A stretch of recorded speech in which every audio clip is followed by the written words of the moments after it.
What's going on, guys? This is not going to be a long video, mainly because it's going to be quick because it's not a lot to talk about. But I figured I'd talk about it nonetheless because it's something that I've loved for a long time. And recently I purchased a very old game, but it was Lord of the Rings Return of the King for Xbox. Now, as everybody knows, I bought an Xbox Series X not that long ago, and my understanding is it should be able to play it. Now, if it don't, whatever, I'll still put it on the wall because it's a fantastic game. But it's one of those games that I've been wanting to go back to for a long time. And if you want to come by and join me, my first time playing it for like 20 years, I will be streaming it Sunday. Please come by, come talk, come have fun. But basically, Lord of the Rings has been a long-time favorite of mine. It was the first nerdverse, I would say, that I got enthralled in. Now, while X-Men had already been out, and I liked it, X-Men was great. I liked the cartoons. But I would say the first thing that was book-only related, not actual comic books, I'm talking about just book lore. Lord of the Rings was the first time I got introduced to what I dubbed the nerdverse. Now, little did I know there was books, there was this whole plethora of lore out there, the Silmarillion and all that. And it's really wild to see how much it has built up just from 20 years ago and the films came out. Now, clearly, the people that are more enthralled in the lore than I am are book fanatics.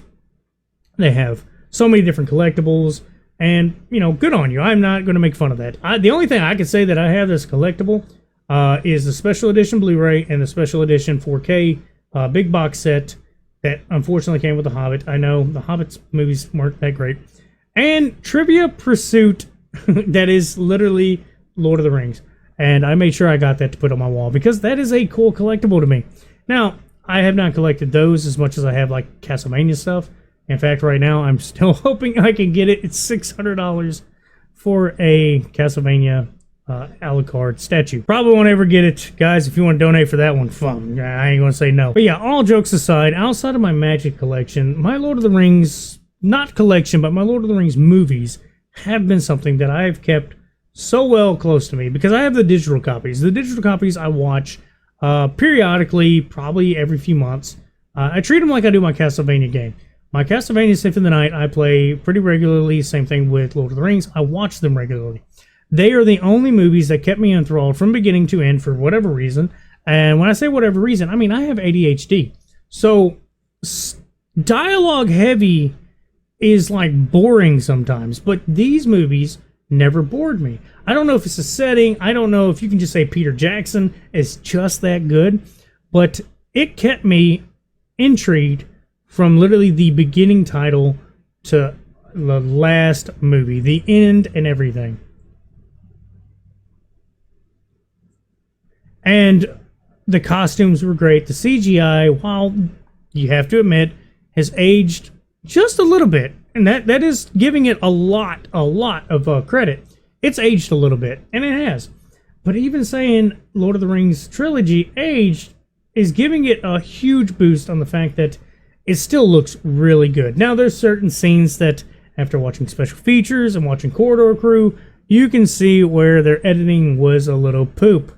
And I'm talking about where you have these like big sweeping shots and then you see these rotoscope people in, but there's no blur. So they're just these flat, like plain look, just like coming by. And now all this has blur. Everything that's done is blur, except for these super like imposed people. And it's hilarious to look back on, but at the time I didn't think nothing of it because they were using miniatures, they were using, you know, these really cool state-of-the-art now shots, which was to make people look bigger by actually having them, you know, in the same shot. So this was not digital, and it just worked out. And where they did do digital masking, it was super well done. So yeah, fellow nerds, if you've watched it, you know what I'm talking about, where they did the actual one-for-one replica of the Hobbit house, where they made it super small so Ian McKellen could be in the house, and then they made one normal size for people that were playing the Hobbits. Then the transfer over with his hat and his staff, perfect. It's awesome. Seeing the special features, that's the first film franchise I ever actually just sat down and watched the special features. There was a point in time where I had a kick where I was just watching all the special features. I would find a movie, hyperfixate on it, watch all the special features, watch the commentary. And if they had multiple commentary, I'd watch all of them. And I'm going to tell you, if you don't watch commentary, there's a hidden gem in quite a few movies. The Jackass box set, if you want to see Steve-O while he was at his worst, watch the Jackass box set with commentary. Steve-O, they stopped the commentary after like the third disc because Steve-O was so plastered. So what it was, they started off, because I think there's like 5 discs, and then what happened is the commentary, they're watching this special edition through the whole time, and Steve-O is just getting worse and worse. But to get back on Lord of the Rings, there's a game that I'm waiting to see if I can go get it, and it's going to be The Third Age. The Third Age is a game that I've been waiting to try out, which I'll be streaming probably after I do Return of the King, because Return of the King is just a masterpiece I've been waiting on, because it's a great RPG. Get to play as all my favorites. And Third Age is just the same races going behind the whole story. Get to play from beginning to end RPG style. I think they need to do a Harry Potter style game in the same aspect of the Third Age, but instead actually follow through with just those 3 characters through the whole movie. All of them through the game, and I think that would sell really good. But yes, guys, I made this video a little bit short because I wanted to get short, sweet, and to the point.